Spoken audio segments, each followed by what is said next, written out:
Hi friends, just popping in. Want to let you know we are doing a spring cleaning sale for all of our merch, including this amazing sweatshirt with the tour logo that we did. It doesn't have any dates or cities on the back, so anyone can get it, but everything is on sale. Some of the stuff is up to 40% off, and what better time to get it when it's a deal?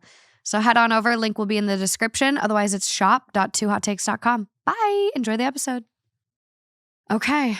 Here we go. Okay, let's go. I'm so excited to have you. I'm happy to be here. I'm a little nervous. I know. I have to be honest. I'm like, what did I get myself into? Because you're so lovely.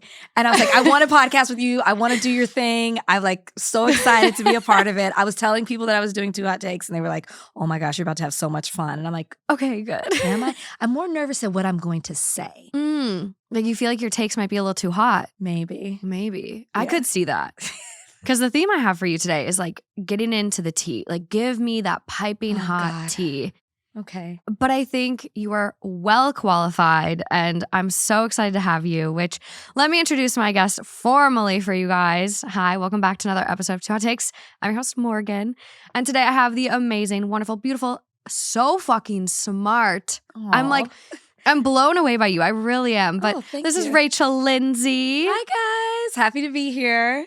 You hopefully live up to that intro. No, we met in South by a couple weeks ago, and I had like known of you because of The Bachelor and Bachelorette. I mean, first Black woman to be the Bachelorette is iconic, and so I knew of you, but I didn't really know your background and like how accomplished you were thanks. Are. But I was like, wait, she's a lawyer and now she's podcasting, and she was the Bachelorette, like. What hasn't this woman done? I feel like I've lived multiple lives, which I feel like should be the goal for everyone. I fully agree. Yeah. Being able to pivot is something maybe we weren't necessarily taught by the generation before us, but it's like gives me life to be able to do that, to say I was able to overcome fear and just go after what I wanted. I love a pivot. I know, right? I don't think there's anything to be ashamed of a pivot. And it's like, we put so much pressure on ourselves to be perfect and stick with something and do this. And, it's don't rock the boat. And it's like, no, rock the boat. I know. Like, do what makes you happy. And you always have the fear in you, right? Like, I still get scared to do certain things or I doubt myself. But then I think about where would I be if I hadn't? And then I'm not afraid of the failure because then there's a story to be told. I look at everything like, that's a story I get to tell. That's a life experience I get to share with someone. I love that. What's something you're doing right now that you were a little scared of before you started? Well, right now I'm being single. The podcast, but just being single. Like, you know, I was married, divorced. It's all public. It's all out there. So I'm not like telling anybody else's business. Yeah. But just getting over saying, okay, this is not working. It's not good for both of us. You know, the fear of saying, but I have to hold on to this because I don't know what's on the other side of it. Yeah. It's terrifying, but it's the best decision I made. And I am equally scared as I am excited. And so, yeah, just being single, being out here. I remember I had anxiety the first time I was at a big event by myself. Not by myself, but not married. Yeah. When I say by myself, I meant without my ring. Because there's like a comfort in having a ring on your finger. And I like went to the bathroom and kind of had not a full panic attack, but just really was scared because I thought people can talk to me and try to date me. And I haven't had that in 7 years. Yeah. And it was really an overwhelming feeling for me. And I just had to kind of like regroup, get with my friends, get my bearings together and just say like, okay, just navigating single life out here. I've never been on a dating app. Really? Yeah, never done it. I've always met people through friends or The Bachelor. And so now it's just, I don't know, I feel more myself than ever. And I know exactly what it is that I want, but finding that is a whole nother journey. Maybe I'll be one of like the Reddit pages you look up. I'll create my own horror stories. It's probably already out there. I mean, you'd fit in with relationship advice or Am I the Asshole? Yeah, you'll find your niche if you need it. You're not. I'm not the asshole. No, you're good. But it is really like refreshing to hear too that like I think getting over that sunken cost fallacy and hearing firsthand like it's so relatable. So many people are in it and we might have a story or two where they're battling with that today and trying to move on and, be better in the future. But I'm excited to get into these. I am too. Okay, let's dive in. Okay.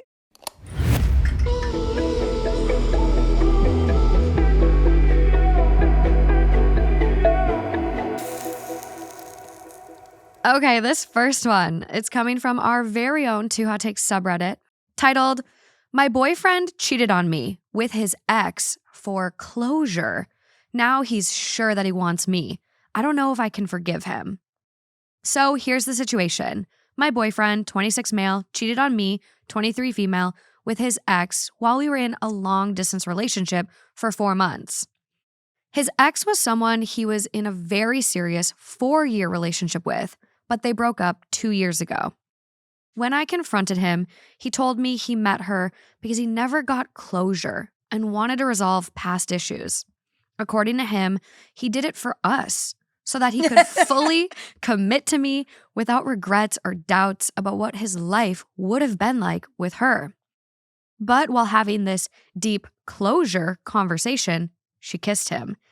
And they ended up sleeping together.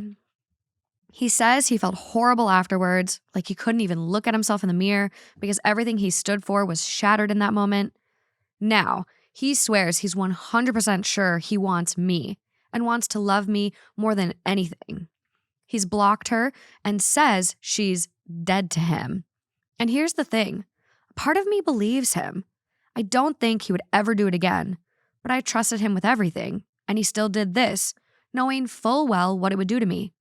That boundary has been crossed, and no matter how much he regrets it, it can't be undone. The worst part is that I can't stop picturing it. The images just appear in my head, and it physically hurts. I want to trust him again. I want to believe that we can heal from this, but my friends keep telling me that if I stay, I'll lose all my self-respect.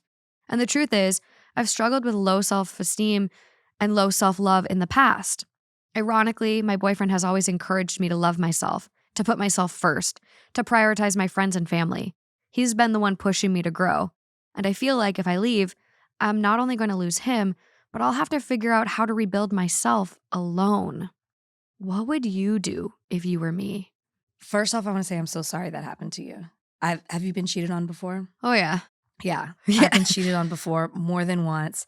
And it's tough because regardless of what went down, how it went down, somehow you always not blame yourself. Maybe some people do, but you think about what you maybe did wrong, how you could have contributed to it. Like, what did you do that made him want to seek something else out? And the last part of what she said really stuck with me because I feel like that's kind of how she's thinking, and it has nothing to do with you and everything to do with them. And there was something that she said about she'll have to do this alone that really stuck with me. You're 23 years old, and oh gosh, I'm getting to that point in life where I feel like I'm like the old bird. I'm like, oh, no. I'm 39 and I'm just thinking at 23, and I'm trying I don't want to say cliche things like, oh, you have so much life to live, and but one of the first things we were talking about at the top of this podcast was fear. And I remember somebody saying to me when I knew I wasn't in a good place in my relationship, and it wasn't cheating, but I'm going to go somewhere with this. And they said to me, do you want to wake up at 45 and feel this exact same way? Ooh. And I don't know why. That's not, it's like not even that profound. No, but it is. It hit me because what I knew was at 45, I would be in this exact same place. My gut did. And I say gut to say to this young woman, we as women are given that woman's intuition. That is a real thing, that spirit, that voice that speaks within us. And for you to have to write all of this, you know what you should do. You know how you feel. You know the person that you are, whatever you struggle. We all struggle with insecurity. You know what to do, and you're looking for somebody to tell you what to do, but you know what you should do. And it's the fear that's holding you back from, stepping outside of your comfort zone and doing something because you're comfortable in the relationship, but you're also not comfortable in the relationship because he stepped out on you. I just keep going back to she's so young. I know.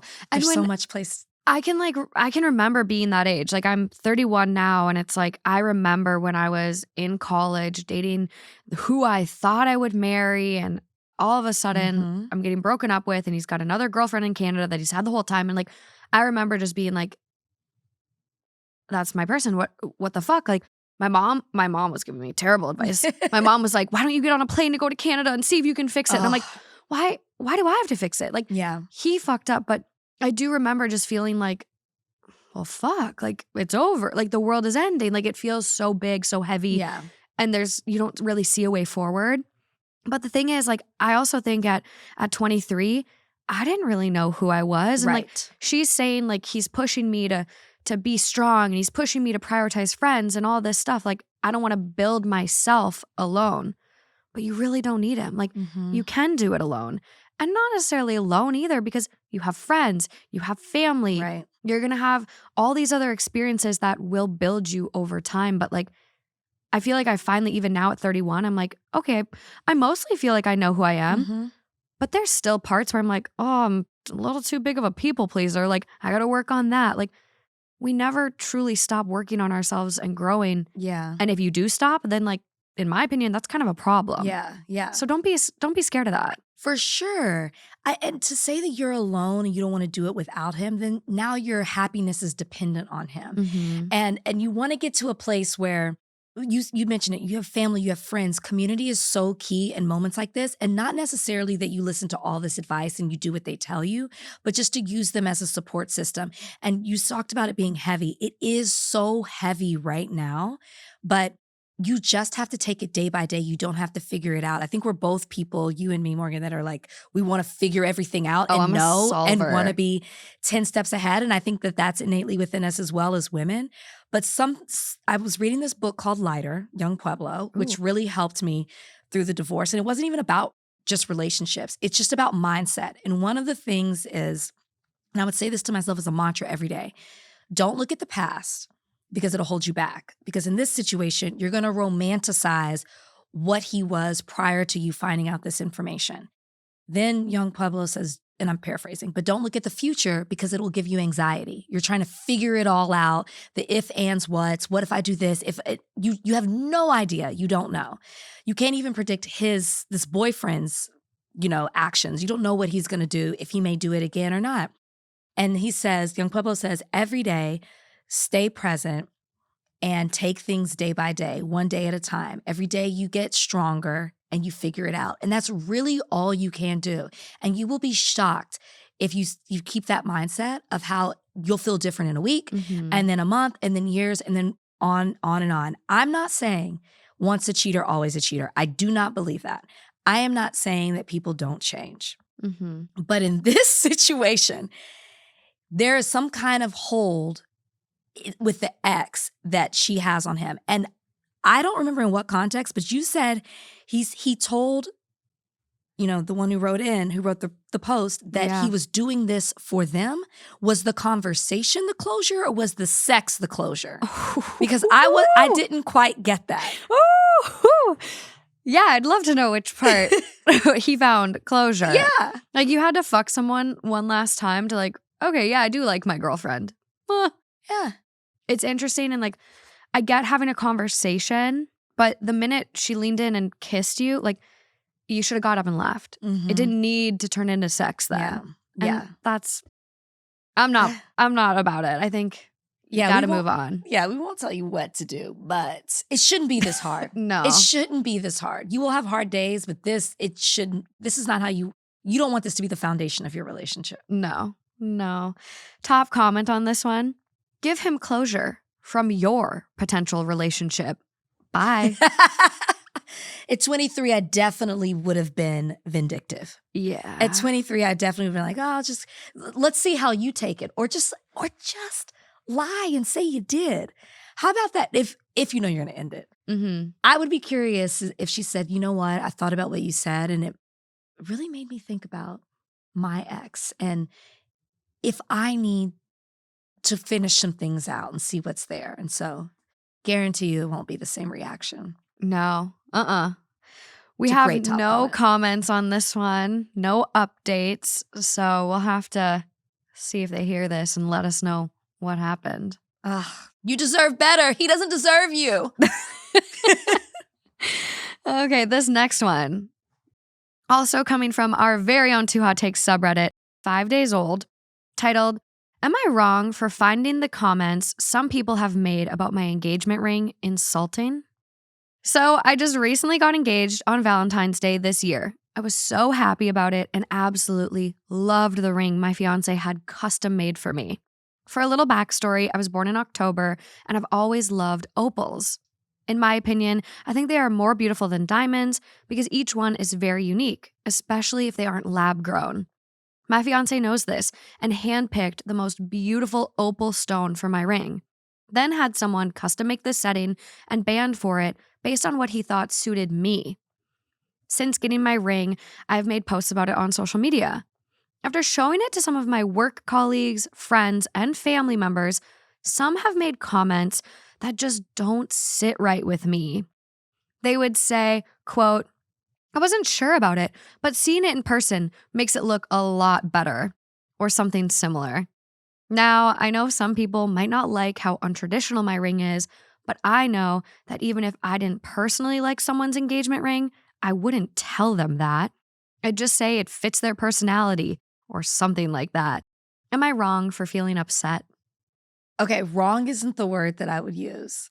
Well, yeah, you are kind of wrong for feeling upset. First off, when she said the ring is something that, people shouldn't come up to you and say, oh, I didn't really like your ring. It's almost like, and forgive me, an ugly baby. You never to say, oh my gosh, like, the thing on social media where they're showing the older generation parent. Yeah. You never say those things. You say, oh my gosh, so cute, or what a doll, or an angel, or, those type of things. That's what you should do with the ring. Yeah. But I think wrong is, I struggle with the word wrong Okay. for her because I get you being offended because you just laid out this beautiful story of what your ring meant to you and why it was so special. And all that energy is in this ring and it means so much to you. It's subjective, it's personal. But then someone else looks at it and you want them to have that same joy and they don't.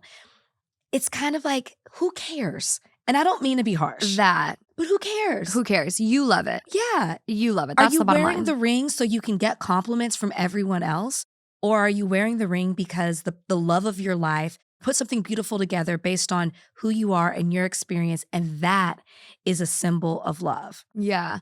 That's what it's about. And that's coming from such like a secure place. Like that's such a I know what I want. I'm happy. I don't care what anyone else thinks.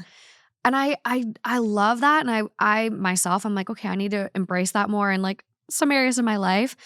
And I do agree because I'm like, you see cars. I think cars are another one of those things that like you can really be like, that's your personality. Clearly it's not mine, but like good for you. Like would I drive an orange Kia Soul? No. But am I happy that someone else can afford that? And like good for them. But it's not my first choice on a car. So I think an engagement ring is something like that. Like I've had people I went very classic. I did just your ring is beautiful, by the way. This is not an ugly baby comment. It's beautiful. But I went very safe. I went it's an oval stone, hidden halo underneath. It's kind of the ring everyone's doing right now. Mm-hmm. And I've even had people still say oh, that's kind of basic. And I'm like, okay, fuck you. As you should. It's my ring. I don't care if you like it or not. But in the moment, I was kind of oh, because you are so excited. So I'm like, you're not wrong for feeling like that, but move past it, as you're saying. Yeah. Fuck them. It is a fuck them. I honestly think it's deeper than that. If somebody sits there and shits on your ring, there's a bit of haterness going on. They're jealous. There's a jealousy. There's something. So I say match the energy. If you can handle this two ways. Mm-hmm. You can just know that you love your ring and who cares? Or you can say, well, where's the ring on your finger? Or shit on the ring on their finger. Wait, let me see your ring. Yeah. Well, oh, that's right. Oh, that's, it's. Yeah. I think it's a character flaw for somebody to criticize someone's ring because at the end of the day, I might not know this beautiful story behind it, but I know that the person you love gave you something special. Mm-hmm. And everyone knows that when the girl gets the ring on the finger, she's equally excited to tell you she's engaged as she is to say, and check out the ring, because it symbolizes something meaningful. Yeah. So what kind of person do you have to be to say it to their face? Just bitter, miserable. Yeah. Ooh. Okay, you want to see it? You're nervous. I'm about to be that person. I don't think I knew what an opal was until this. I'm familiar with opal because I'm familiar with opal. Sorry, I'm trying to gather my thoughts. It looks like an insect. I'm trying to gather like a locust. Like you ever seen the bottom of a locust? Like where all the colors come together? Or a cicada from Texas. And you see when you see the dead cicada when it's that time of season, and you look at their underbelly, it's all these beautiful colors that actually come together so you can see the beauty. I think I'm getting that right. Yeah. That's what that opal looks like.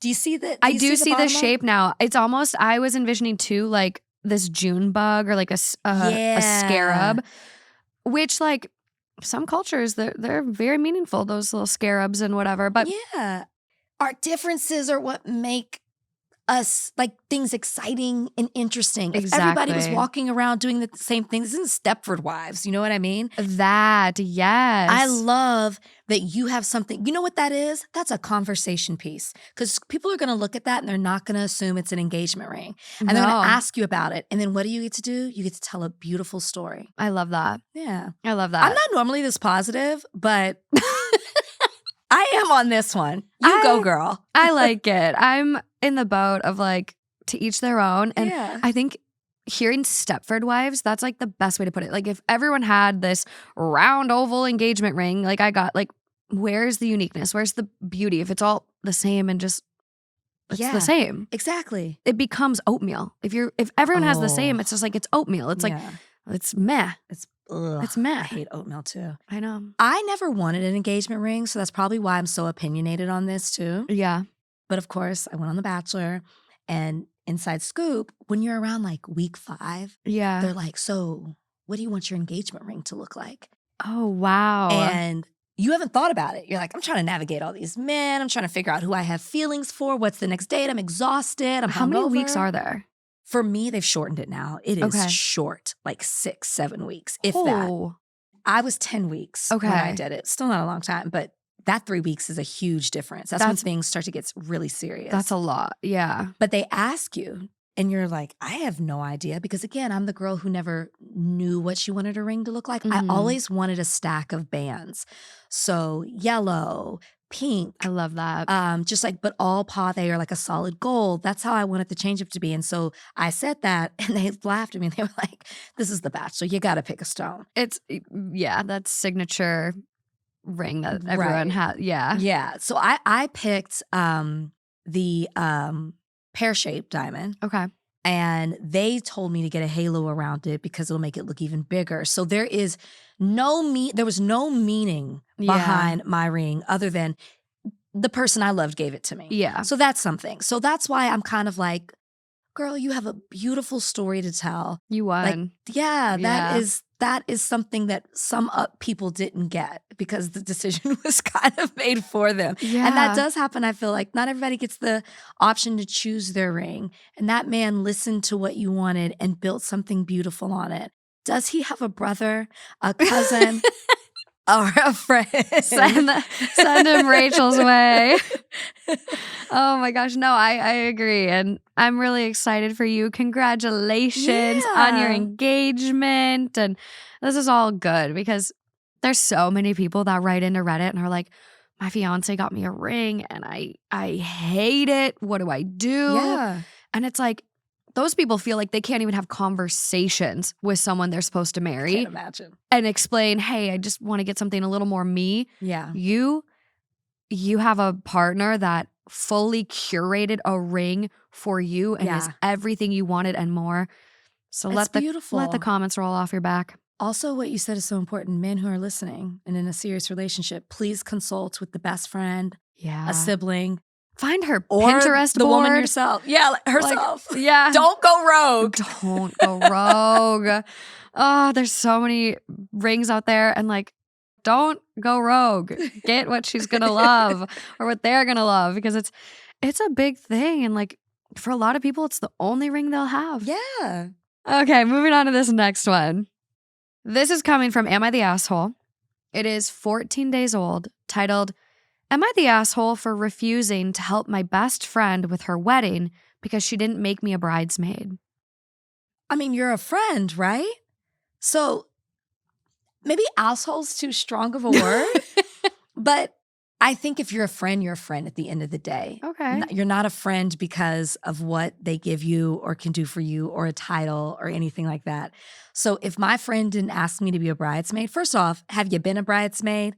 You might want to be saying thank you. She might be a better friend to you than you realize. There's money that has to come out of your pocket. There are other things you have to plan. You know, in what capacity would be my question? Is she asking you to help? We got the info. Are you ready? There's more? There's more. Oh, okay. Let me shut up. My best friend, 24 female, we'll call her May, and I, 24 female, have been close since middle school. Mm-hmm. We talked about being in each other's weddings. So when she got engaged last year, I assumed I would be a bridesmaid. She recently asked me to help with the wedding planning, but when she showed me the list for her bridal party, I wasn't on the list. I asked why, and she got awkward and said that she had to make some choices. The party included her sister, her fiance's sister, and a few newer friends she's known for only a couple of years. She wanted a small party. I didn't make it a big deal, though. I congratulated her and figured I'd still be a guest. But then she started asking me for a lot of help. Things like dress shopping, DIY decorations, venue hunting, making party favors, etc., etc. I finally told her, quote, "Hey, I love you, but I feel weird doing all of this when I'm not even a bridesmaid." She got angry and said she thought I'd still want to be involved because we're best friends. I told her I'd still be at the wedding, but I wasn't going to do all this extra work when she didn't even consider me close enough to be at her bridal party. Now, she and some of our mutual friends are giving me the cold shoulder, saying I'm being petty and making the wedding about me. But I'm not going to be doing bridesmaid level work if I'm not one. Am I the asshole? No. I don't think so at all. No, she's going to enlist her as a wedding planner for free. When you're a bridesmaid, some of those things like planning the bachelorette and doing DIY decorations, like that comes with the territory. Like but also even like for a bride to expect that of a bridesmaid, maybe I'm like, I think that's kind of rude too. Are you having bridesmaids? I am, but very untraditional. Like they're not standing up there with us. I'm not making them do shit. Like they can pick their own dress. I just set a color and I'm so chill. Yeah. Like you are. I'm just we were like, talking before. I just want to get married. I'm like, whatever else happens at this point. That should be. It is what it is. I thought I wanted a fucking Ferris wheel. I wanted like crazy. I love this for you. Well, until I found out the price of the Ferris wheel. And I was like, I don't want a Ferris wheel. Fuck that. So weddings are a lot, but I feel like she was definitely being taken advantage of. She is. Yeah. I didn't have bridesmaids. Okay. Because I could not narrow it down. So if I can play devil's advocate for a second, okay. I wonder so it sounds like their group of friends who they all grew up with, who were close. Yeah. They also don't sound like they're in the wedding. It sounds like the newer friends are. Mm-hmm. So if I play devil's advocate, maybe this bride wanted bridesmaids. She obviously is going to choose her sister and future sister-in-law. Yeah. And she probably thought, I can't narrow it down with my old school friends, so maybe I'll just pick some newer friends or coworkers just to even it out. Okay. That could be her logic. She probably should have relayed that information. Yeah. Doesn't sound like she did. No. That's the only logical thing I can think of. I mean, other than she doesn't really like you the same, but it sounds like from her writing in, that there are other friends that are close that aren't in the wedding either. Sounds like she doesn't know the newer girls. Yeah. So if that is the case, and if those friends, I'm speculating a lot here, are helping out too, then I'm not as sensitive to it. Like I kind of might make a snarky comment. Okay. But I would probably be like, okay, like what do you need? You know, like I'm more than happy to help. Maybe because, again, I don't find as much joy in being a bridesmaid. So I'd be like, thank God. Yeah. If I felt it was too much, I would say, hey, I'll help you with this, this, and this. Yeah. But I don't have time for this. I would push back a little bit. Yeah. But it sounds like the writer really wanted to be a bridesmaid. And that's really the issue. She's not wrong for that. Yeah. She's not at all. No. If this is something you talked about and you always dreamed of, and it was something special between the two of you, and she calls you her best friend, of course you're questioning why. Yeah. But it's giving White Lotus Friends. Ooh, okay. I haven't watched yet. Okay, we talked about this in Austin. We talked about it. There is an interesting narrative with there's this group of women. There are 3 women. Is that the political dinner? Yes. Okay, I saw the TikTok clip and I'm like, how relatable is that? Yes. Ooh, okay. And there's more to it, the dynamic of the friendship group. Okay. And certain relationships are stronger than others. And there's certain group chats going on. And it's all under the guise of like, well, we're just worried. We're just concerned. And it highlights female friendships so well that I said this earlier today, that narrative is going to be something that lives on in TV history, because I don't think I've seen it outside of reality TV. It just really brings to life I need to watch. Lady friendships. Yeah. And that's what I feel like this is giving a little bit of. Yeah. I am so with you. The point you said too, where you're like, her calling her best friend. Like, I think that's what's the most confusing part about this for me. Even when confronted and like, hey, I love you, but like, I don't feel like I'm not comfortable doing all of this because I'm not a bridesmaid. Mm-hmm. And for her to reply back then and say, oh, well, I thought you would because you're my best friend. Yeah. That's confusing because there's clearly no misunderstanding of like, that's my best friend, but I'm not hers. Uh-huh. She's saying you're my best friend. Right. But why are you not a part of the wedding? Even like in some way, like, hey, can you be my attendant? Or hey, can you do this? And it's so odd to me because how many people would you have asked at the time? Oh, we were double digits. There would have been over. What? Remember, I've lived so many lives. Oh, that's true. So, and Were we talking 20? I was, no. Okay. Like probably like, it was like around 13 or 14. And he didn't even have half that. Okay. He wouldn't have had half of it. Okay. And so for me, it's like, what? Let's not do it. No, yeah. no. It's just too much. Okay. And I think like if you do have that, still ask the people you want, but then just don't have them up there with you. Yeah. And that's what kind of we're doing. Like his, my fiance's cousin, who's like a sister to him, is like gonna be in a dress like that matches my bridesmaids. Mm-hmm. So she's a bridesmaid, but like we're not having them stand up there. So it doesn't matter if we're mismatched or uneven. But I just like, it's just sad. And I feel sad for her. Yeah. And I don't think, not the asshole for backing out. We do have a couple comments and they might provide a little bit more context. So we'll see if it changes anything for us. But I'm in the boat of not the asshole. Not an asshole. No. And it's weird that everyone else is like now like cold shouldering her and like other people are getting involved. And it's like, why are you fighting the fight for her? Why don't you just do what I was doing? You know why? Because I was going to say before you got into the comments that to me, vulnerability is key here. Mm-hmm. And it's probably coming off of like, I don't want to help you. And that's how it's probably being relayed to the friend groups. Like our friend's getting married. She's so stressed out. We're supposed to be here to help her. Yeah. And I think if the approach was, I need to be vulnerable with you. This really hurts my feelings. Yeah. And this is why, which is hard when your emotions are involved to see it that clearly. But that's what it is at the end of the day. Your feelings are hurt. Yeah. And I think if you express that, then it'll come off in a different way. For sure. And I will say too, we've kind of hinted at it. Like it's kind of a gift sometimes to not be a bridesmaid. Yeah. Like to be able to just relax, not wake up early to get your hair and makeup done, Yes. Oh my God. It's just, you get to be zen, exactly. have fun, no pressure. And you can still help the bride as if you want and, be as involved. But like, it's so nice. Especially if it's a destination wedding. Sorry, I just came from a destination wedding where I was not a bridesmaid. And I was watching the bridesmaids like have to leave the beach early and go get their makeup done go make sure everything. And I was like, see y'all this evening. They were getting ready at like 11 in the morning. Wedding was until 6. It was so beautiful. I could enjoy a full day that they couldn't. Yeah. I was a bridesmaid and my friend got married in Chicago. So I was coming from LA, 2-hour time difference. Mm-hmm. We had a rehearsal dinner, bar crawl like that night. So we didn't go to bed till like 2 or 3. Oh, wow. And then she wanted us in her hotel room at like 7 in the morning. And I was tired. I had a time change. I didn't get my hair and makeup done until 10. So why did I have to be there 3 hours early?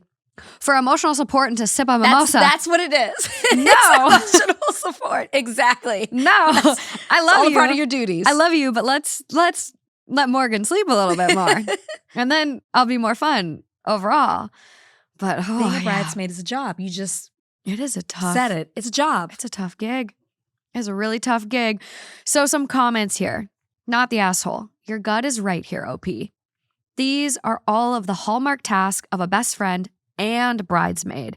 If she's asking for all of this help from you and you alone, I would argue that you should be maid of honor. Info. Are her bridesmaids also helping with any of this? I assumed that she was asking you alone, but for clarification, are you the only one of her friends helping with these tasks? OP responds and goes, yeah, that's exactly how I felt. From what I know, her bridesmaids are involved in some things. Okay. But she's been relying on me way more than any of them. It's because it's her best friend. She doesn't know these new girls the same way. Of course she has. She doesn't know them. They're almost props. They're just there. They're almost there as place filler. You know, I'd be curious if the groomsman has like 6 or 7 people. And so she's like, well, I can only have 6 or 7. Who can I add to fill in? That's what it feels like. She doesn't trust them the same way. She trusts the best friend. I know. But she's not considering the friend's feelings and all of this. I'm so like mind fucked. I'm like, yeah, okay, it's nice not being a bridesmaid, but like still, then don't ask me for shit. And like, I know. You're saying I'm your best friend, but like, you're not including me? I know. Like, what? We have a bridezilla on our hands. We do have a bridezilla. We do. Oh my gosh. I'm trying to see if there's anything else, any tea we need to know with this one.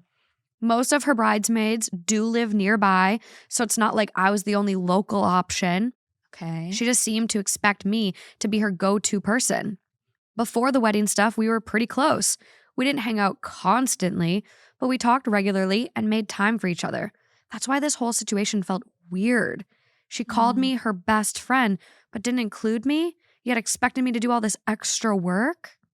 I wonder what their relationship was like prior to the wedding. Did they have a relationship where the bride always depended on this friend to do stuff for her? So she's only just mirroring what their friendship has always been, but now that they're titles. Yeah. What is the movie with Kate Hudson and Why did I just see a TikTok for it? and Anne Hathaway? Bride Wars? Bride Wars. I love that movie so much. So good. But Kate Hudson sounds like the bride, and Anne Hathaway sounds like, I mean, granted, not the same story. Yes. They're having weddings on different days, but she was always dependent. Actually, no.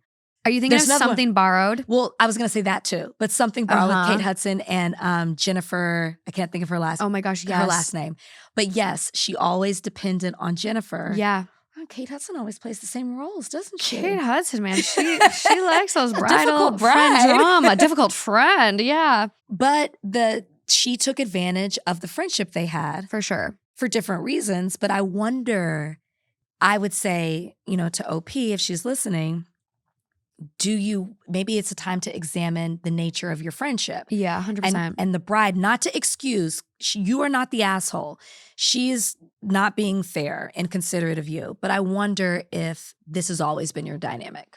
Yeah, I think you are spot on with that. It's giving someone who's just kind of the taker in the friendship. Mm-hmm. And that only goes so far. I know. That only goes so far. Like, that's not sustainable. And the person who's always giving will finally have a straw that breaks the camel's back and whatever. But like, if you're out there and you're kind of questioning, like, God damn, like, am I the taker? Like, I think we all should, like, even just on a regular basis be like, am I being a good friend? Like, am I reaching out to my friend? Am I, getting drinks and it's not always on my terms? Mm-hmm. And that's something that, like, I've had to consider. Like, I had a friend move to Orange County, so now she's like 2 hours away with traffic, and I see her when we record, and it's like, I want to see her more, but like, Of course. I'm just so busy and she's so busy and we're so far apart, but like, I can't always spend time with her in the context of recording. Mm-hmm. So how do I make sure like I'm still being a good friend? And I feel like this person has just really lost sight of it's a two-way street. and I'm not always just going to be a taker. Yeah. I would hate for this friendship to end because of the wedding. I think it will. Oh no! I think it will. Keep us posted. I think it will. I would hate that you have all these years and maybe it was boiling to this point, right? I think so. But gosh, I would hate for you. This is the most beautiful day of your friend and you can't fully enjoy it possibly. Hopefully they meant it before because of maybe something that's deeply rooted in your friendship from before or this. I just hate that. Oh, I think this is done. Oh no. This is done. Well, hopefully, but she might lose her whole friend group. Luckily, it does sound like this is just like a childhood friend and like there's other people in her life. I'm thinking But what so. about the friend group that stopped talking to her? She might lose everybody. Good riddance for those weirdos. Oh, I can't wait for you to watch White Lotus. Good riddance. I can't. We do have a bit more context that there's only 4 bridesmaids total. Her sister, sister-in-law, 2 newer friends, which also 4 is pretty small. Yeah. And 2 of them are like kind of obligatory. That's a big word for Elmo. But like sister, like that's a shoe-in. Yeah. Sister-in-law, that's like a courtesy invite for a lot of people. Like you got to include siblings. So 2, like those 2 could be her day-to-day, most recent, most relevant friends. Placeholders. Yeah. That's what I think they are. Sounds like she has a circle of friends that she's more connected with. But someone did ask, did you even get an invite to the wedding yet? And OP did. So she at least is invited to the wedding. I didn't even know that that was an option that she might not be invited to the wedding. Can you imagine? Yeah. Yeah. I wouldn't be surprised. Like some people are just unhinged, bridezillas, entitled. Oh, no. Then they're the asshole. Oh, 100%. I still think the bride's an asshole. You can't expect someone to do all of this work. Sure. Otherwise, like, you better be paying her as a planner. Sure. Sounds like she's probably always been one. But moving along, I do hope we get an update eventually for this one. I'm locked in. How do you do this? I'm so locked into some of these stories. I'm like, I need to know. It's like a TV show. What's happening next week? Who's going to give us updates? Yeah. And some of this just disappears into the abyss. I don't know how you do this. They never come back. I don't know how you do it. I send them messages sometimes. Like I get really invested and attached and I send messages. Like, yeah. I feel I get scared for them. I'm like, if they really needed it, they could send me a pin and I'd come with a U-Haul, get some of them out. Yeah. Like I do get You need to start attached. another, like a subreddit called The Abyss and bring back the stories of like, what's the update? So I have an update episode on my radar. I'm going to call it The Abyss. Do it. There we go. There we go. But moving on to this next one. These chairs are like, they're so comfy, but yet so uncomfortable at the same time. I'm like, I never know how to like position myself. But okay, this next one, it's coming from AITAH, which is just another version of Am I the Asshole? Okay. It's 6 days old, titled, Am I the Asshole for Leaving My Boyfriend's Promotion Party After His Speech? Throwaway for obvious reasons. I, 29 female, had been with my boyfriend, 32 male, for almost 3 years. He recently got a big promotion at work, and honestly, I was really proud of him. I helped him prep for it, supported him during all the stressful weeks, picked up extra stuff at home so he could really focus. Anyways, he threw a party to celebrate. Fancy rooftop thing, catered food, drinks, a lot of coworkers and friends, even some family, all good. At one point, he got up to give a little speech and started thanking people. I knew it. His boss, coworkers, his parents. And then he goes, quote, and of course, thanks to my girlfriend for putting up with me basically being a ghost the last few months. You deserve a medal or something. People laugh. I kind of smiled, but it felt off. Then he followed up with, quote, she's not climbing the corporate ladder or anything, but she keeps the house running and makes sure I don't starve. More laughs. I just stood there, feeling like I'd been slapped in front of everyone. No mention of how I supported him emotionally, nothing about how I helped him throughout burnout or took on extra stuff to make his life easier, just some weak joke at my expense. I didn't say anything. I just left, quietly. Texted him that I was going home. He didn't even notice I was gone until like 2 hours later. When he got home, he was pissed, said that I embarrassed him and that it was just a joke, said I was too sensitive and ruined his night. Some of his friends agree with him, but mine say I had every right to feel hurt. So, was I the asshole for walking out? You're not the asshole for walking out, but I would have been an asshole and said, well, I had to leave to make sure that you didn't starve and I had dinner ready for you on the table. That's what I would have said. I love your responses. Just like a little petty, Just a little just a sass. little sass. I love them. I absolutely would have said that. Let me just tell you straight up. Your guy is not funny, but he thinks he is. Oh, we all know one That's of the those. worst, right? Yeah. He really thought he was funny and he tried to be funny at your expense. It's hard for me to believe that's a one-off. This is who he is. The problem is he did it in front of a bigger circle. Yeah. You know, in front of people you don't know. I have a feeling he does this at small dinners, in front of your family and friends, but this time he did it in a bigger way. Your boyfriend is an asshole. Yeah. For sure. You know when they say there's truth in every joke? I don't know if I always believe that, but in this instance, I do. Yeah. I do think that he was also saying kind of what he wants you to be in his life. You're not climbing the corporate ladder. He's okay with that because didn't he say you cook or you make sure I don't starve. You take care of him. You mother him, basically. He's one of those. He's one of those who wants a mother Oh my gosh. rather than a woman. Yeah. That's what he wants, which is sadly becoming a growing epidemic. It really, really is. I shouldn't say growing epidemic, just an epidemic. It really is becoming one. It's here. It's amongst us. I know. I'm back out here. There's some blurry lines on these Reddit stories with moms. Yeah. Oh, that's a whole nother thing. Yeah. But I'm sure this isn't the first time. Mm-hmm. And I think that maybe she's having some harsh, sometimes this was like the writing on the wall she couldn't run away from. Like she couldn't help but see because it was so public. Yeah. And it wasn't him laughing. It was everybody laughing at her. It's like a scene out of a movie. It really is. Where she's just kind of zones out and everybody's turning and laughing and pointing at her, which is not really what happened, but that's how it felt. It feels, yeah.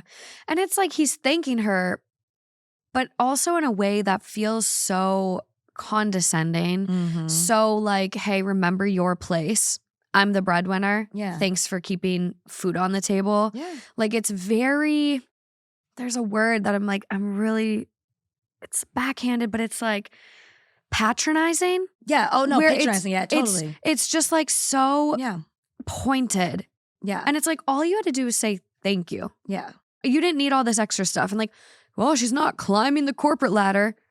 Well, why does that matter? Yeah. And is that disappointing to you?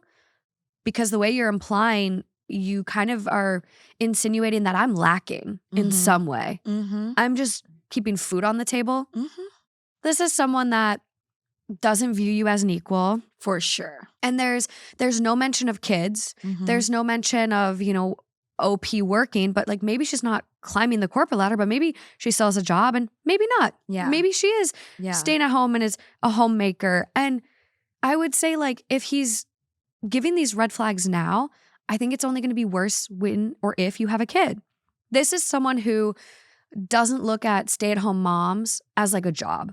When like being a stay-at-home mom is a full-time job. You never are off the clock. You're a cook, maid, nanny, like all these roles built into one. And this is someone that's he doesn't respect you now. And he sure wouldn't respect you if that is a role you took on. Yeah. Yeah. So well said. Like maybe she can't climb the corporate ladder because you keep pulling her off of it to get in the kitchen. I also think, and again, I'm not faulting her by any means. He is No. totally the asshole. But I wonder, how much of this have you relayed to him? You said you talked to your friends. Mhm. You're obviously talking to Reddit. But what have you told him? And I'm not saying this would change him. I'm not saying he'll be better. It doesn't sound like it, but he may. And I'm wondering if you've conveyed how you feel or how that made you feel, or maybe he's continued this pattern, or maybe even what it is you're looking for out of a partner. Do you watch Bravo? A little. Okay. Not much. I think this is all fresh on my mind because I was podcasting earlier, but the Paige and Craig breakup between Summer House and Yeah. Southern Charm is a big deal. A lot of people are talking about it. And we thought it was starting off, it was going to be so amicable, so much respect. And it Yeah. has turned into a disaster and they seem to be at each other's throats and everybody else is offering their opinions, including myself. But one of the things I'm noticing as we're watching it, we know in real time they broke up, but we're watching kind of the breakup on the season, the problems. Okay. And one of the things I watch Paige constantly do is tell her girlfriends how Craig makes her feel or what the problem is. One point he's in the house and she's whispering, but she doesn't relay it to him.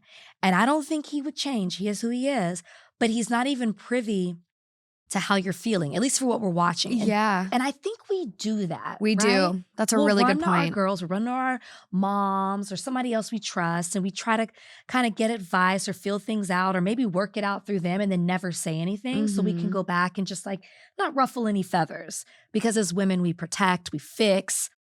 I'm not saying it's submissive, but like we play our part a little bit. Yeah. Yeah. And it's like, what is that word? It's like, I think there is something ingrained in us where we do try to fix people a little more, like as women versus a traditional guy. Like we give a lot more grace. And it is interesting because I've said a lot of times on this show, like people aren't psychic. You can't expect someone to know you're upset or how you're feeling unless you communicate, unless you talk about it. And I think women do go to their friends. We do vent. We have those close female relationships. So a lot of times we're telling our friends, but we're not necessarily going back to our partner and then being like, hey, you know what? I didn't like this. And so I think a lot of times that's why you'll see guys who kind of get shocked by a breakup. Whereas the woman, it's like, no, this was a long time coming. I've been emotionally checking out for so long. So true. And they're already done with the relationship by the time the breakup actually comes. But the guy's like, what? What did I do? Like, so I think a lot of that is, as you said, it's like they're not talking. They're going to their friends instead. And I would be interesting if that's happening here. Is there follow-up? We only have one comment from OP. One comment. And it's someone that said, no, in fact, you were amazing in being able to smile through his dismissive speech. Dismissive. That's the word. Yeah. I guess he thinks you're like the pit crew as he is the dazzling race car driver.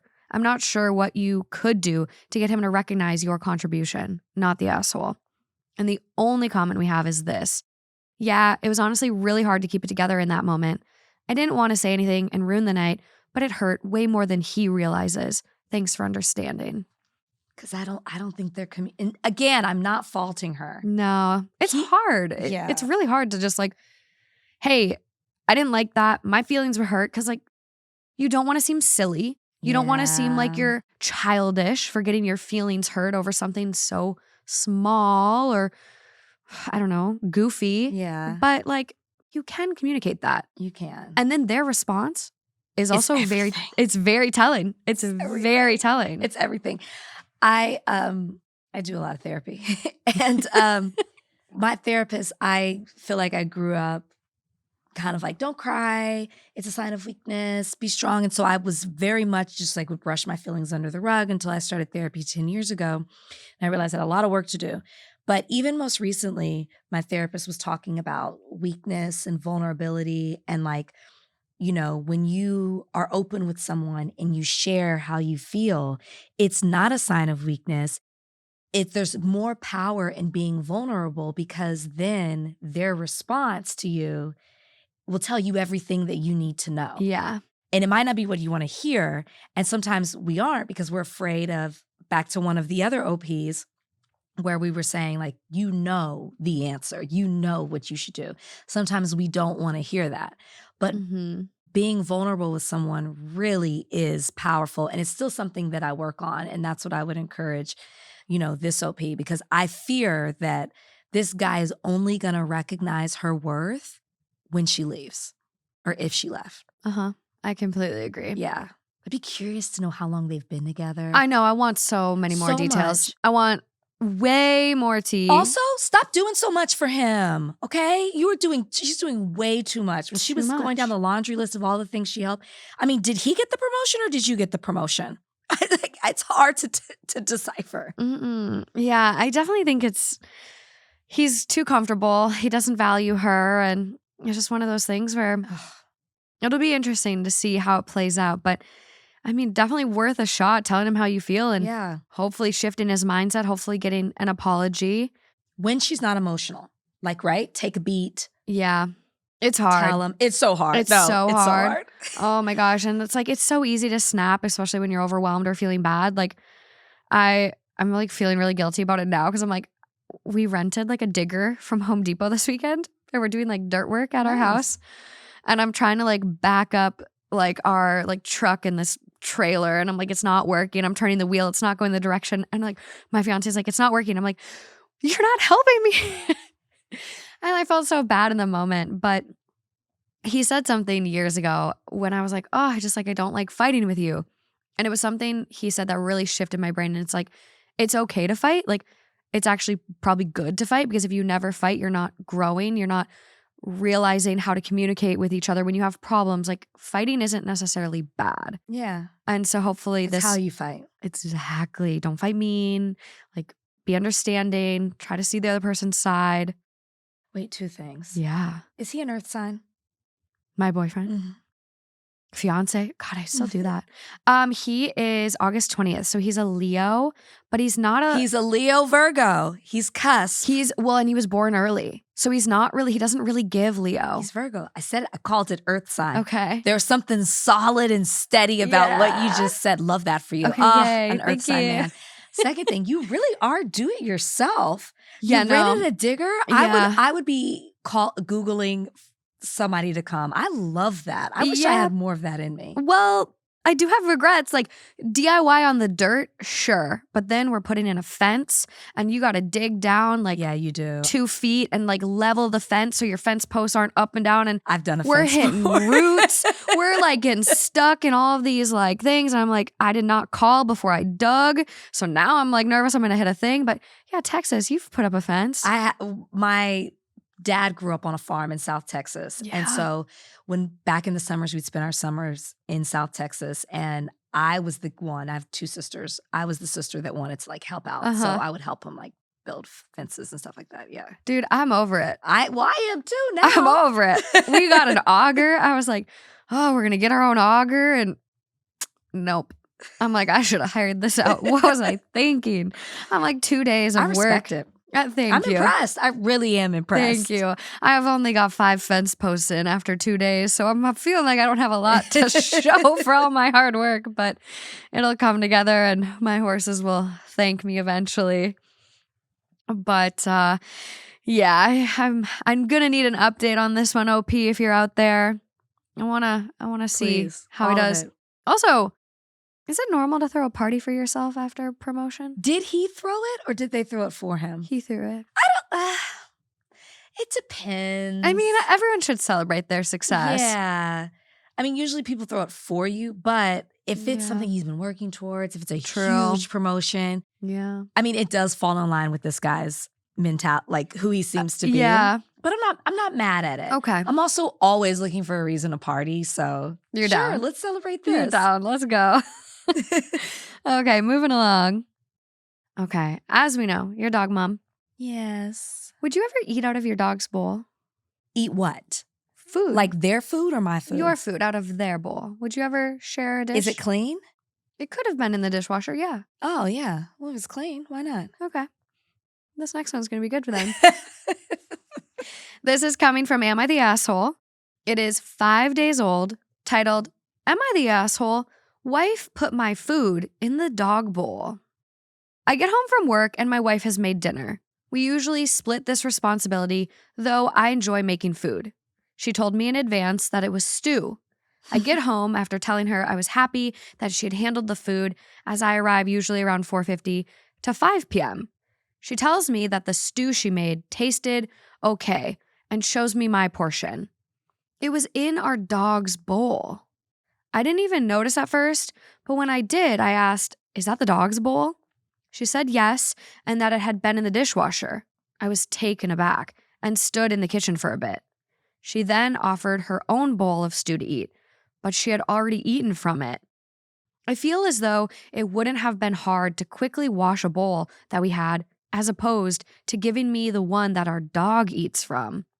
He eats his own feces and is a dog.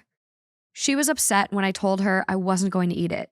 She locked herself in the bedroom for hours after as well, as if I was the monster for saying I didn't want to eat out of the dog's bowl. After she came out and argued that the dishwasher cleans things at 160 degrees Fahrenheit and it would be okay. I not only disagree with that rationale, but have been germ averse since I was young, and she knows that. Who wants to come home to food in their dog's bowl anyways? We have so many others that we only use once. I was so confused, and then more so when she acted like I was the bad guy. I'm only making this post because she said that opinions would likely be split if I did. Who would think that was okay? How am I the asshole for not wanting to eat from a dog's bowl? Okay. He's not the asshole. Not the asshole. She's fucking with you. Like, it's hard to not ignore this or to ignore the symbolism here. It's like being in the dog house. Something was done, right? Something was done the night, the day, the week before. I don't know. I'm not saying that you were right or wrong, but something was done. Your wife was pissed off about it. And she said, okay, I'm going to put you in the dog house. I'm going to make you eat out the dog bowl. That's how I see it. Something she's upset about. She did this purposely. He already said there are other bowls, but she's making you eat out of the dog bowl. She's telling you you're a dog for something that you did. My first thought was like, oh my gosh, she hates you. And I'm like, no, she's fucking with you. Like you did something where she deems you a dog. What do you think about the fact that she went and locked herself in a room for a couple hours? I feel like she's like, you don't get it. Like she's mad about something else. This is one of those, the issue isn't the issue. Yeah. That's how I'm interpreting it. So she's kind of like mad, not because he won't eat out of it, because you don't get that I'm making you eat out the dog bowl for a reason, something you did. That's the only logical thing I can think of, because why else would she do that if there are other bowls? She's trying to make a point. It's clearly a point. I thought, like, initially, I'm like, is this a prank? Like, is she secretly recording? Like, what's going on here? Because it is so weird. And it's like, oh, well, it came out of the dishwasher. Did you run the load with only the dog bowl in it? Like, are there not other bowls in there? Like, why are you giving me this bowl? Like, what about a mixing bowl? What about any other thing that could hold this stew? Why am I getting the dog's bowl? And I think you're hitting it on the head. It's pointed. There's some hidden message here about why you're eating out of the dog bowl. Now, what would be rich is if he was eating out of the dog bowl and the dog was eating out of the human bowl. His bowl. I mean, it's like you're not even worthy. Uh-huh. But, you know, I use my dog's name. Copper is.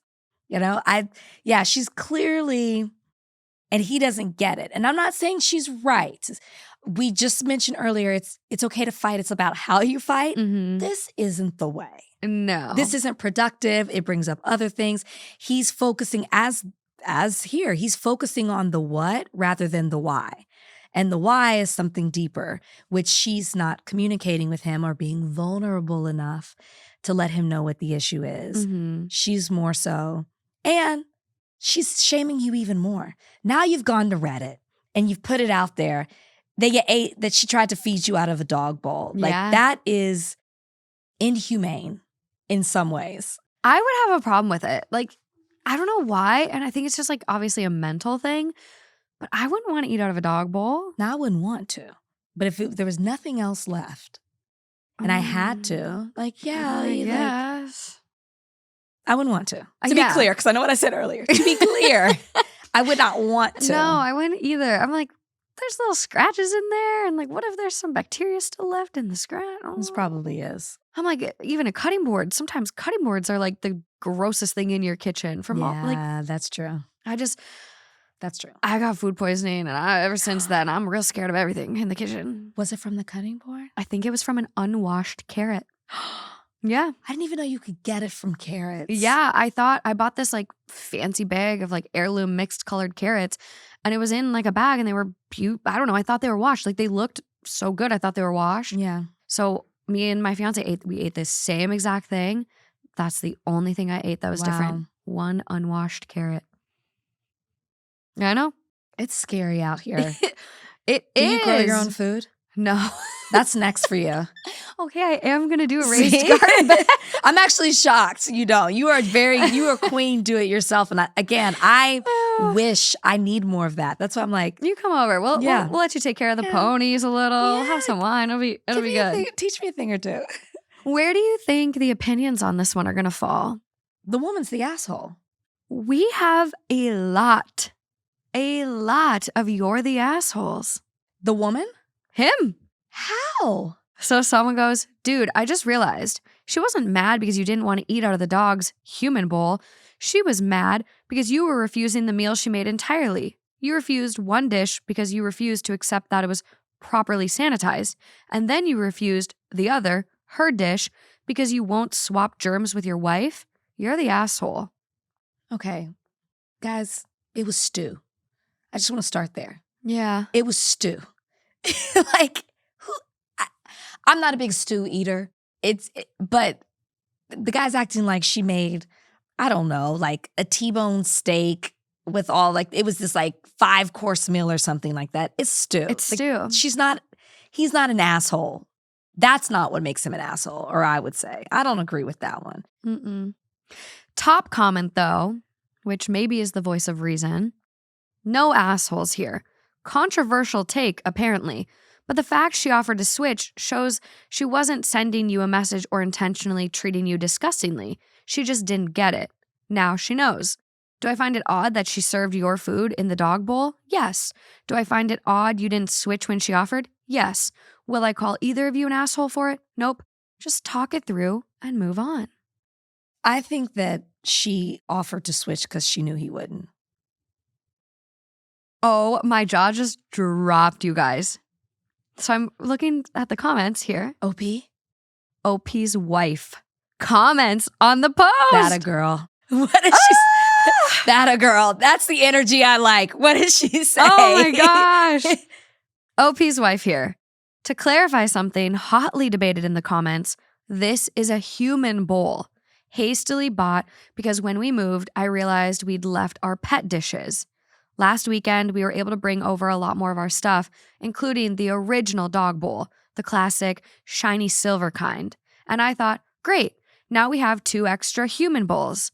I feel like a lot of our dishes are still missing after the move, so I was happy to have these. The dog ate and drank out of it for maybe 2 weeks, which I get is gross.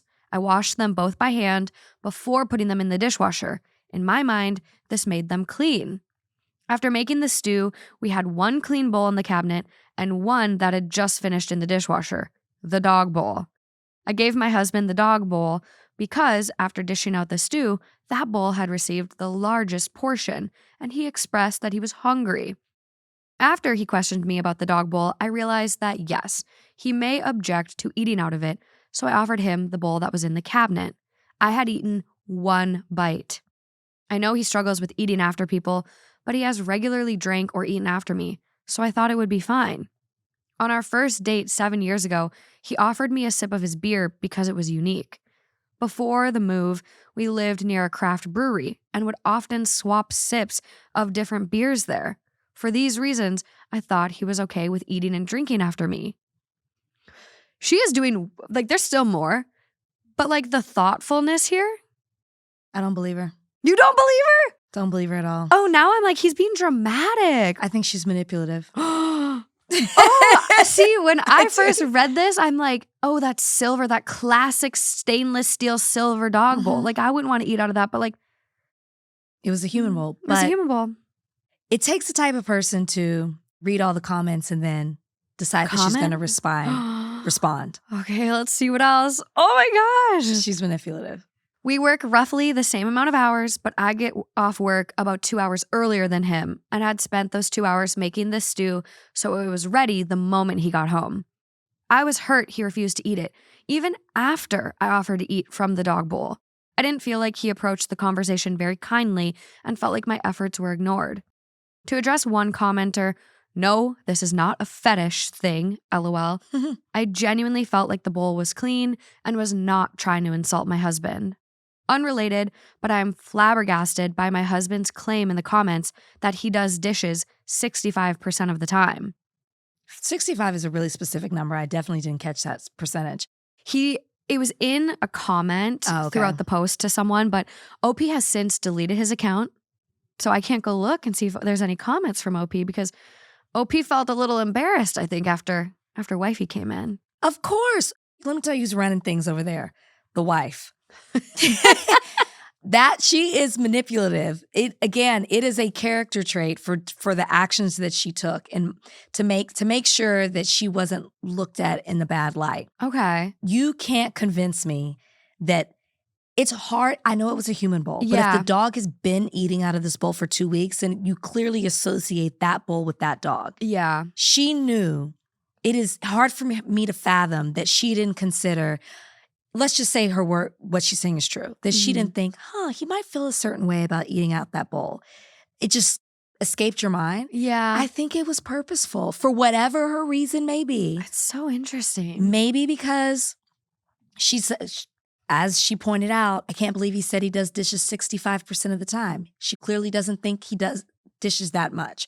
So maybe there's some resentment in other areas. I think she was trying to get back at him in certain ways.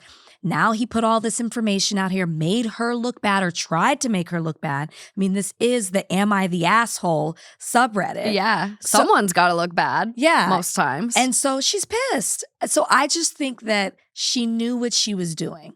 Yeah. She did post a link for the bowl. See, she's doing too much. It's like one of those bowls that you would get in college, like just a plastic bowl. It literally cost It looks like a dog 50 bowl. cents. And it being plastic, I'm back on the boat of like it's gross, even though it is a human bowl, because it's like a plastic cutting board. Like you cut and you create these scratches and these knife marks and whatever, and bacteria can live in there. Like, this is a dog. Dogs' mouths are really dirty. That's why, like, if you get a dog bite, the risk of infection, like, it is so great. Yeah, it happens you pretty much always infect. Yeah, and I don't know why people say, like, there's that thing where it's like dogs' mouths are cleaner than ours. Like, there's some bacteria in there, guys. So those are people who aren't around a lot of humans. I don't know. Like they aren't around people. Or they're trying to justify making out with their dog. Like 100%. I just like, it grosses me out when people let their dogs just lick them in the mouth. Like, bleh. So I'm back on, like, it is gross. I wouldn't want to eat out of that bowl. But then again, I'm like, but she did offer to switch. So maybe she's being a little manipulative. Maybe she's gaslighting. But I feel like he should have taken her bowl. Like, if you're worried about, like, stew and backwash into the stew, why are you sharing beers? But, like, you're married. Y'all don't make out? You don't use tongue? That's the thing. You don't get freaky in the bedroom? Like, what? Stop acting like you guys aren't intimate with one another. Yeah. So I find it hard to believe you were grossed out from eating after her. One You bite. could have used another fork. Yeah. Or spoon or whatever, however you eat stew. Or drinking. Like, what? This is your wife. You know. There's something fishy's going on here. There's something weird. I don't want to say weird because I like weird. There's something strange going on with this couple. Well, now they're fighting in the comments and it's like, he doesn't do the dishes 65% of the time. It's like, take a step back. They're bored. They gotta be. They're or bored. Something. But people are really upset for her. People are like now coming to her defense. There is so many comments under her response. People are like, you seem like a nice person and there are plenty of fish in the sea. I'll leave it at that. And guess what? That is exactly what she wanted. She wanted people to praise her, to uplift her. It sounds like the comments weren't going that way, which is why she stepped in. You might have a good read on this. I'm very torn, but we did have a story years ago now. And it was this mom writing in being like, am I the asshole for getting my kids Nintendos? And she wrote this sob story about how she got these kids Nintendos and they didn't care. And she called them spoiled brats and stormed out and left crying. Meanwhile, her daughter found the post, wrote in, and the daughter was like, she left us when we were little. She's super manipulative. She's a liar, narcissist, blah, blah, blah, like all this like truth. And it was like, so she wrote the story making herself look like the victim when... So maybe this is that. Maybe this is her. She's back, Full y'all. circle moment. She's back. This is going to be one we're going to have to put to the people. All right. I'm in the boat of not the asshole for not wanting to eat out of the dog bowl. That he's not the asshole. He's not the asshole. No, I agree. He's not the asshole. I don't know where I fall on her, though. She is. She is. So I don't know. How am I going to phrase this poll, you guys? Like, do you think she's doing it intentionally? Do you believe her comment? Yeah, do you believe her? Do you believe her comment? Or like, did he kind of come with more truth in this? It's interesting. It's an odd couple. You want to talk about odd? We're going to talk about odd. This next one. Okay, I'm ready for this. I'm ready. This next one is odd. Okay. Oh my gosh. I don't know what is wrong with people. I think a lot of people lately have like bonked their heads. I think we'll never be the same after 2020. So maybe that's it. We'll never be the same. And this is one that's feeling like we will never be the same. So this is coming from Am I the Asshole? Okay. It's 2 days old, titled Fresh. Very fresh. I had to like make sure I give you I the good stuff. Titled, Am I the Asshole for refusing to let my neighbor use my vintage bathtub for his therapy sessions? I need so much background on this. I, 28 female, live in an old Victorian house that I inherited from my grandfather. One of the features of the house is the original clawfoot bathtub from the 1920s. Beautiful. In the upstairs bathroom. I was originally going to look at having it removed, but kept putting it off, and eventually I fell in love with it, so I kept it. Enter my next door neighbor, Dennis, about 50 male. Dennis is ... eccentric. He's into all these weird health trends, like grounding his feet in buckets of dirt for electrical balance. Lately, he's gotten into hydrotherapy, which apparently requires him to soak in cold water for extended periods to reset his nervous system. 2 weeks ago, Dennis came over and, completely out of the blue, asked if he could use my bathtub for his hydrotherapy sessions. I thought he was joking, but no. He earnestly explained that my bathtub was, quote, the perfect energy conduit, because it was pre-industrial revolution and untainted by modern manufacturing processes. Question mark, question mark, question mark. I told him no, obviously. I don't want a rando, wrinkly old dude filling it with ice water and doing whatever nonsense he's into. Dennis did not take this well. He said I was being selfish with community resources, and that because I inherited the house rather than buying it, I had a duty to share since I didn't work for it. He started bringing it up every time he saw me, passive-aggressively, saying things like, must be nice to hoard that all to yourself.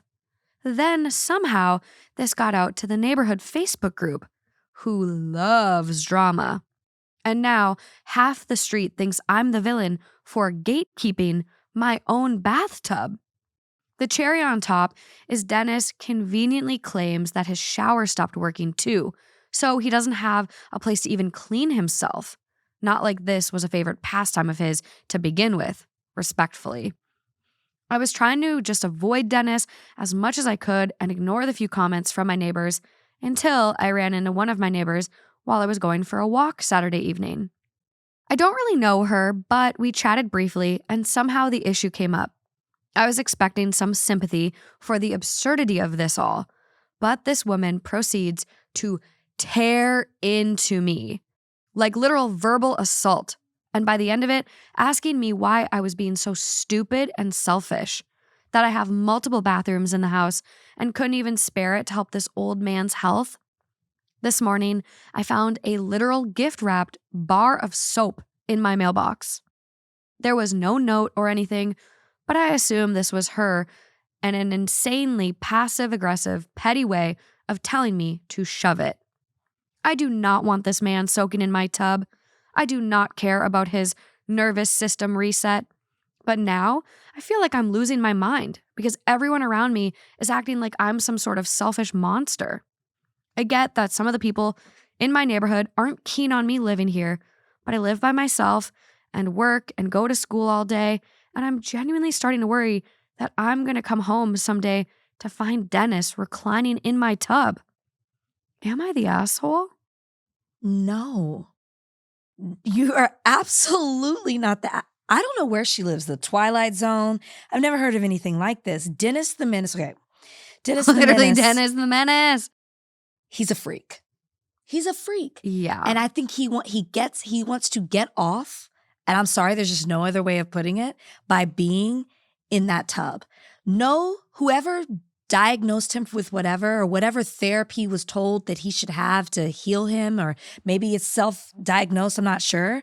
The fact that that kind of tub is the only tub that can heal him is insane. The man wants to be naked in your house because he's going to get off on it. He is a freak. And the fact that why does no one else see that? That it's beyond. And does no one else have a bathtub? Offer him your bathtub. Exactly. Like if this man is so desperately needs it, use someone else in the neighborhoods, get a hotel, get a tub. How about you renovate your own house and get a tub? I would suggest that OP gets a security system, Ring cameras, locks, ASAP. Again. ASAP, because he doesn't sound stable and he sounds fixated and obsessed on getting in your tub. And it's just like, I'm hearing harassment. I feel like a restraining order is about to be in place. There's just a lot of things that are wrong here, honestly, that don't make a lot of sense to me either. But, for the sake of what you're writing, I'll believe you. But just, this is, as you said, you preface this, it's odd. It's odd. Odd. Like, first off, also, why does Dennis know you have this tub? Like, I get, how close were you and Dennis to say, hey, by the way, I have this beautiful Victorian tub? I mean, maybe she was like, I'm thinking of getting rid of it. Maybe, are you interested in it? I don't know. But I know all my neighbors. But my neighbors don't know that I have, if I have a Victorian tub, they would not know. They wouldn't know. I wonder if maybe he was friends with the uncle. Like, maybe. And maybe knew that way. But no, not the asshole. The fact that the neighborhood is getting involved, the fact that Dennis posted this on the Facebook page, like, my neighborhood has a Facebook page too, and there's a lot of drama on there. But to post such a weird personal problem you have with someone on a group neighborhood Facebook page, he does sound unhinged. Yes. He sounds like he's seriously bored, if not That deeply too. troubled. And no, I would not want someone coming in my home, learning the ins and outs, getting naked. I'm like, what's he going to do in there? Exactly. I could see it being a fetish. Like, there's been weirder things. I'm just perplexed by this. And honestly, I was like, okay, let me see. Let me see what I have on Facebook Marketplace. This is like the only reason I have Facebook these days is like to see Marketplace. Dennis could go on Facebook and get a clawfoot tub for as little as free. Why doesn't he put it in his backyard? Oh, that's a great point. There you go. Back there. Like, these are free. People are giving these things away because they're heavy and they want them removed from their home. And I know, like, people are going to be like, okay, well, Dennis shouldn't have to buy something. Whatever. I don't care what Dennis has to do. He can go to a gym. He can go to a health spa that has cold plunges and saunas. He can do anything else, but he's not entitled to this person's bathtub. No, not in her private space, not in her area, not in her sanctuary, which is what a home is to so many of us. So, yeah. She needs to go file a police report. I would, the harassment, at least. Everything that she's describing sounds not normal. And I would at least go on record, because like if you've ever been stalked or anything like that, if you at least go make a police report, it's easier to get them to respond if you already have something like this on record. That paper trail. It's equally odd as it is serious to me because it unhinged, to use your word. That's a little scary to me. The obsessive nature he has over getting in this tub. You know what? You just found a free tub. You should OP should find out where it is, and as a gift, get him the tub. Give him the free tub. Literally. Yeah. Literally. But put it in the backyard. I agree. I would be scared. I think, as you said, like cameras, immediately. The fact you had someone put something in your mailbox and you don't know who it was is scary, because then I would start to be like, what else are they going to do to like torment me and try to make me let Dennis in my tub? Like, Yeah, it's a hand-wrapped bar of soap, but they still snuck over there, put it in your mailbox. They're trying to send you a message. Yeah. What's next? Yeah. And this is an older man and a young woman.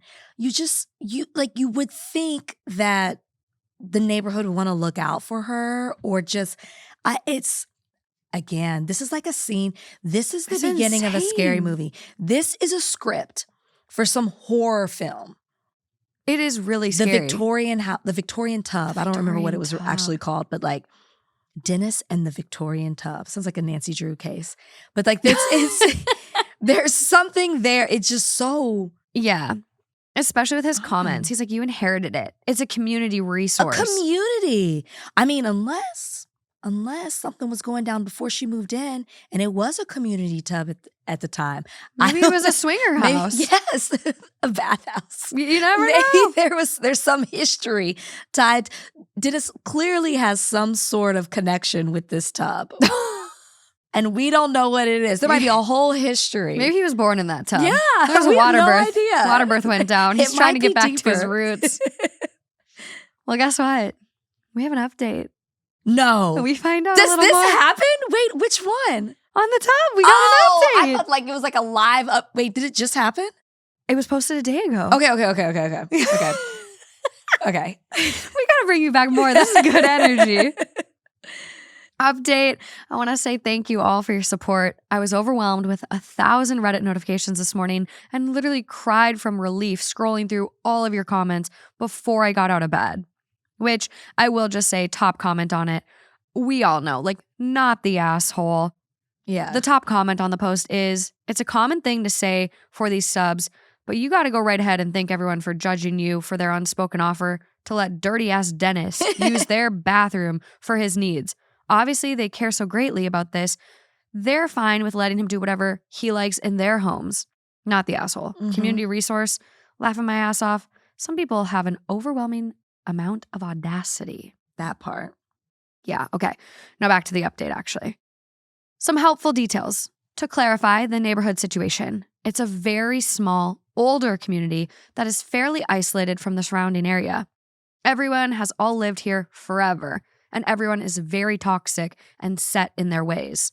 They are very politically hostile to outsiders, and though I am not a strong politics person, it became very clear when I moved in that I was not one of them. Mm. This, combined with the jealousy of my inheriting the house at a relatively young age, has painted me as an outsider in their minds.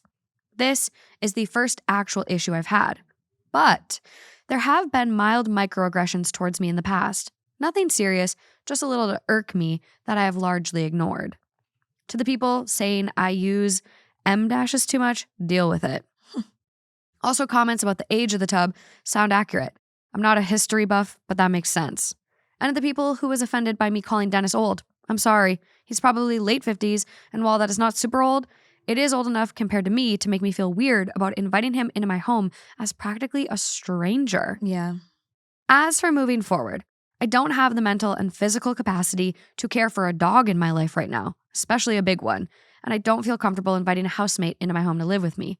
That said, the cameras really seem like a great idea that I should have considered when I moved in.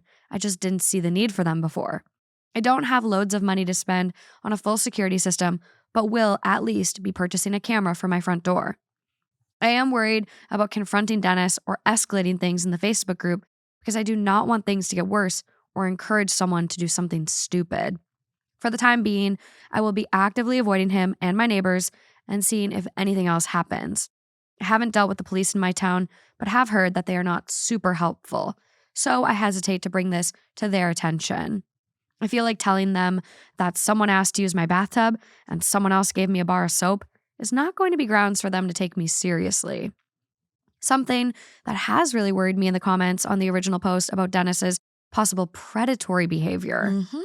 While it was clear that he has been gently harassing me about it, I never even considered the fact that being naked in my home or sharing the intimacy of my bathtub may be some sort of weird fetish or kink. Yep. Freak.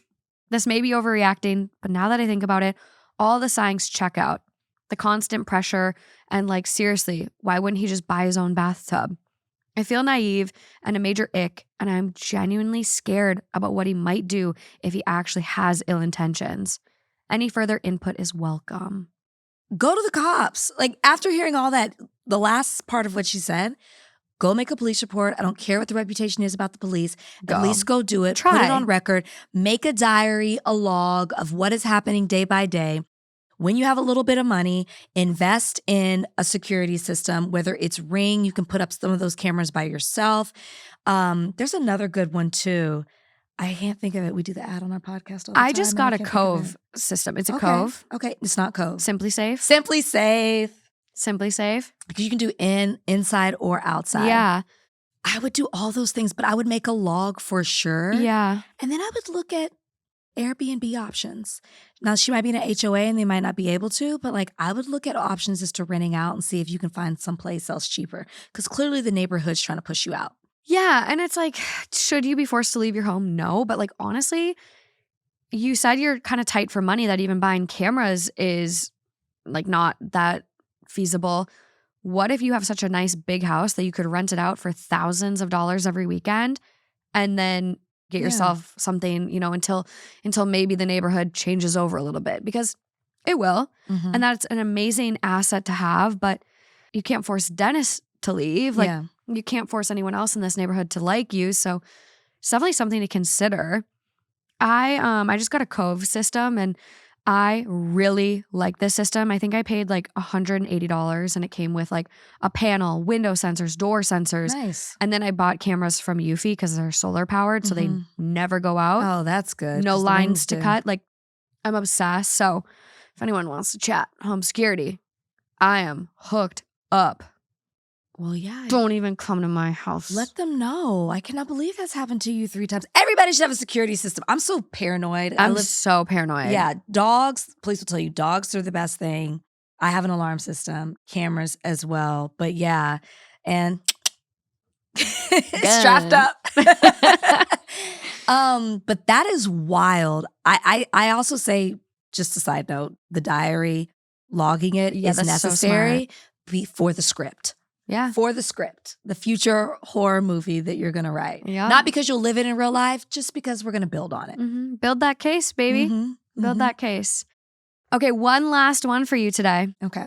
You know a thing or two about accepting roses and handing out roses. I do. So ending on this one, coming from AITAH, 2 days old, titled, "Am I the asshole for not accepting a dozen roses from my husband after my surgery?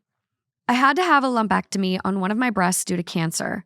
My husband took me to the hospital for the procedure and left to go run errands. I had never had this procedure done before, and finding out I had cancer was a scary thing. He said he would be right back while they were prepping me for surgery. Once I was ready and waiting to go into surgery, the nurse asked if I wanted my husband to come sit with me until it was time to go in. I said yes, but she came back and said that she couldn't find him. I sat in the room by myself for an hour and he still didn't show. I went into surgery without any reassurance from him. No kiss on the cheek with an "I love you" or "everything will be okay." It was such a lonely feeling, and I was wishing that I had brought my mom with me instead. The procedure was done within an hour and I was in the recovery room. Once my anesthesia wore off, I was awake and realized my husband still had not returned. At this point, I was really getting worried. The nurse said he wasn't answering his phone, and she seemed irritated that he wasn't there.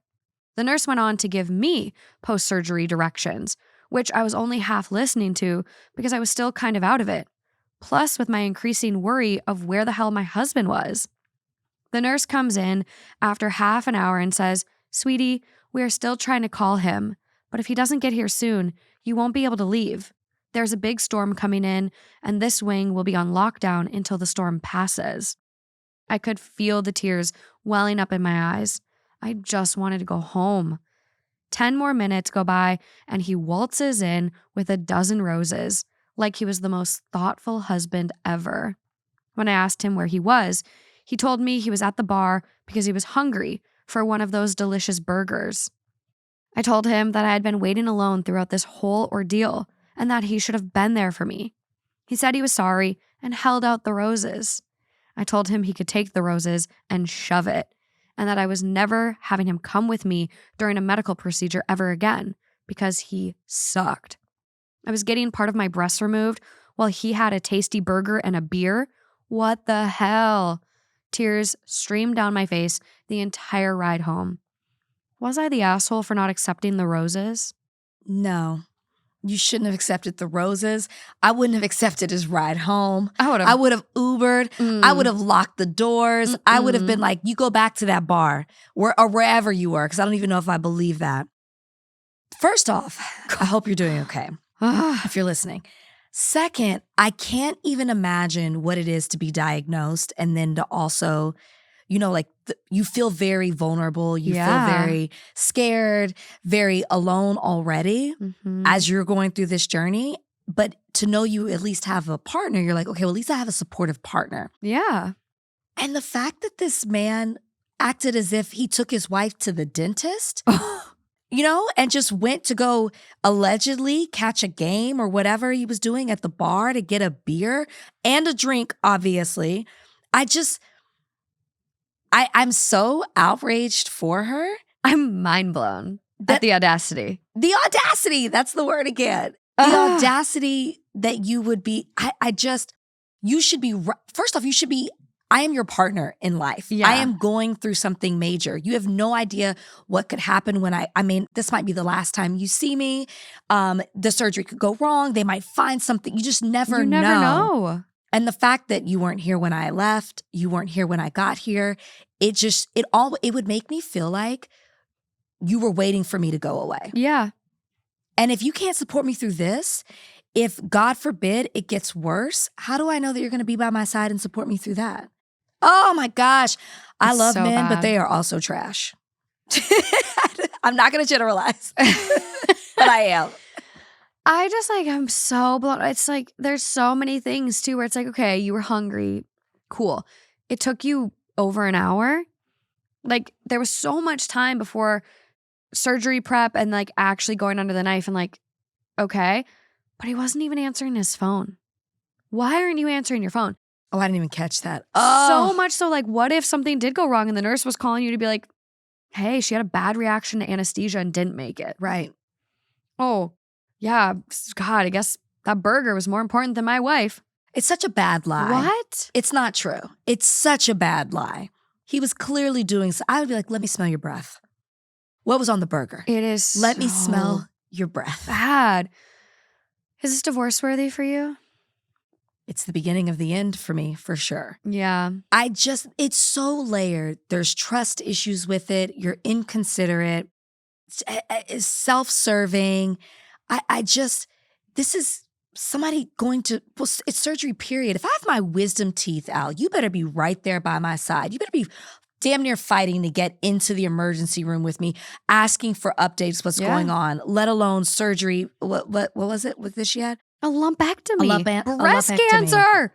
I just can't get over the way he's acting. It's as if, and this is going to sound very harsh, but the way he's acting as if she's already gone. He's acting as if it's the diagnosis is a death sentence. Oh my God, you're so right. And that's what I wouldn't be able to get over. As soon as I would use that man to, as best as I could, because he doesn't seem to be that useful, to help me get back on my feet and to get back where I needed to be, to get back on my bearings. And I would leave him. I would slowly I'd be vindictive. I'd slowly be, basically what happened to me, be preparing how I was going to make my departure. Yeah, because that is a man you can't trust. So you use him for what you can and you bounce as soon as you get on your feet and find that man who treats you right. Yeah, get through the cancer and like, who knows if he's even going to stay with her through that. Like, if you look at stats, the stats don't lie. If you look at heterosexual relationships and women get sick, men are more likely to leave than if the man got sick and the woman stayed to care for that. Yeah. Like, it's just the stats. So hopefully she has a supportive partner through this, but no, not the asshole. I wouldn't take the roses. Yeah. He needs to go back to the gutter he crawled out of, like pond scum energy here. Insane. The fact that he wasn't there to hold her hand. And exactly. when she woke up, which, okay, now it's a 2-hour window after that surgery, my fiance is going to come with me when I get my chin lipo, and he's going to hold my hand every step of the freaking way. Like, this is something that's just like, this is breast cancer. This is such a big deal. I don't even know how you look at yourself. You're right. It's such a big deal. It's so scary. And I don't know how you look at yourself in the mirror and know that you weren't there. Like, what if the situation was reversed? He's got to be doing something so shady. Oh, yeah. I don't think he got a burger and a beer. No. And why would you go to a bar to get a burger? You know how many fast food places are around here? And instead, you went to go get a drink. And let's just give him the slight benefit of the doubt. All right. Sometimes people don't know how to handle their emotions. True. So maybe That you is were true. so stressed out that you went to go grab yourself a beer, and maybe you were emotional when you were there, and you got a burger, and you lost track of time, and you realized you lost track of time, and you knew you weren't there. So you grabbed some roses and you're like, I'm so sorry. I don't know quite how to process this as well. I am just as scared as you, but I didn't know how to tell you because I don't want to scare you too. Yeah. That would bring me back. 100%. And I think a lot of times, like, I think that is a message to people. Never be scared to be vulnerable with your person. They're married. You are in it. Whether it's your boyfriend, girlfriend, wife, husband, like, be vulnerable. Sometimes it is so much better to just fall on your sword and say that. I handled this poorly. I don't know how to handle this. Yeah. I'm scared. I'm so sorry. Like, that is human. We're all human. We're all going to fuck up. But own it then. Yeah. Don't be like, oh, I was hungry. I had a burger and a beer. That's not what I want to hear. That? Like, be vulnerable. Talk. Communicate. Why do we do that? Oh my God. Why do we avoid? Why do we run away from things? You know, like, why is that easier? And I mean, it's tell as old as time, but why is that easier than just having the conversation? It's some weird twisted way of like self-preservation. It's scarier to be vulnerable than to just like be in trouble or have someone mad at you. Like, I don't know, some psychological stuff we're going to have to unpack in therapy. I would have, for every rose, I'd have a list of things that you will be doing to make it up for me. I like that. Yeah. That's a good little comeback. Yeah. Every petal. Clean the house. Take care of the kids. That's right. That's right. I like that. Where do you think the comments went on this one? They can only go one way. Like, please, I don't want to leave on an angry note. Top comment, not the asshole. Okay. Not being there for you is already bad, but not even bothering to answer his phone while he knows you're going into surgery is beyond disrespectful. Next comment down, not the asshole. He was having a burger throughout the whole time. Really? That's the most awful lie I've ever heard. His story doesn't add up. No, it doesn't. Wow. Ooh. Apparently, there's a comment from OP that suggested he might have been using some coke as opposed to an affair. So just as bad. I don't know if I believe, like, that's, what? I wouldn't even put that in there. So he was doing cocaine for 2 hours and wouldn't he be wired? I don't know. Like, wouldn't he be all up and ready to, I don't know. There's a lot. He didn't pass out off the coke. It's still a long time to be gone. Exactly. Maybe he needed to let the buzz fade a little bit. I don't know. I mean, it's not like being drunk where you have to sober up. I don't know. This, OP, I'm concerned. I don't like it. I don't like it at all. But I did like having you on today. I did too. I enjoyed myself so much. Rachel, this was so good. You have so many amazing things going on right now. You have 2 podcasts. Yes. Where can people find you? How can they listen to the shows that you have? Thank you so much for asking. So I have 2 podcasts, Higher Learning, which we talk about everything from current affairs, politics, sports, entertainment, and how it is intersected with culture. A lot of fun, gets a little crazy, but it's definitely like you're listening to your brother and sister. Yeah, this is with you and Van, right? Yeah, this is me and Van. This show sounds amazing. I've heard a little bit about it. It's unhinged, but it's so much fun. It's like a family reunion. You're just, you know that talk you have where you go back and forth at the dinner table, like, and everybody gathers for the holidays. It's like that. But we debate everything that's relevant and current in the world. And new episodes drop every Tuesday and Friday. And then Twice a week?